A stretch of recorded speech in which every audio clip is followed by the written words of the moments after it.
Hello everyone! So, a day in my life as a pilingon. So, ayun, mag-i-exercise tayo. Kaya, yan na. So, makikita nyo dyan guys. So, kailangan natin na mag-stretch din. Kasi, nai-stroke na yung ating mga katawan. Kaya, ayan, sige pa. Sige lang. So, ito na nga yung ating ginagawa. So, routine na natin to everyday. Everyday natin gagawin. Ayan. Paluhod-luhod pa tayo dyan. Ayan. Sobrang laki na ng aking tiyan dyan guys. So, laman pa mo. So, ngayon, after nito, mag-crave na naman tayo. No? So, ito yung ating ginagawa. Ayan. Pinapahirapan mo lang talaga yung sarili mo. Ano? Ayan. Sige lang. So, feeling tayo, no?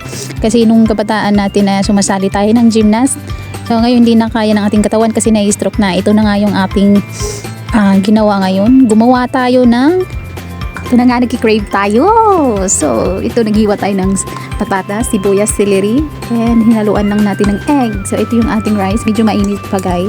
So, kung meron naman kayong mga bahaw dyan sa bahay, pwede yan, guys, para hindi masayang. So, gagawa nga pala tayo ngayon ng lumpia rice. So, natry nyo na ba ito, guys, gawin sa bahay? So, comment down below, guys, kung natry nyo na. So, try nyo po siya. Sobrang sarap nito. At ito na nga yun, guys. Babalutin natin ng wrapper. So, ilalagay lang natin dito yung rice sa gilid.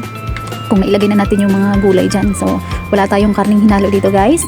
Egg lang ang ating hinalo. So, ayan. Ihulma lang natin. At ito na ngayon ang ating dahan-dahanin nyo lang guys para hindi masira naman yung paglalagay doon mismo sa wrapper. So, kailangan po yung pagtupi natin ay dahan-dahanin po para po hindi po masisira po yung wrapper. So, ito na nga po yung ginawa natin uli.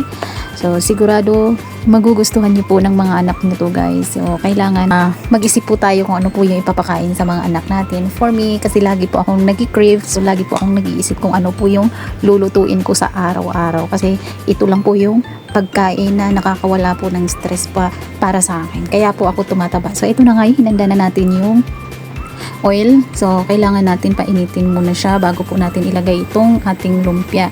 So, antayin lang natin mag-brown yan. At, huwag po natin hayaan na sobrang sunog naman po siya. So, ito na nga po yun. Luto na po yung ating lumpia rice. So, kung nakagawa na kayo nito guys, so try nyo pong mag-comment sa baba at i-share nyo po yung ating videos. Maraming salamat po guys. So, ito na nga yung ating try. Sarap! Tayo sa supermarket ng Thai chili sauce. So, ito na nga, sarap-sarap. Sarap! Ating pag-exercise. So, ito yung kapalit ngayon. So, kakain tayo ng marami. Ang sarap ka.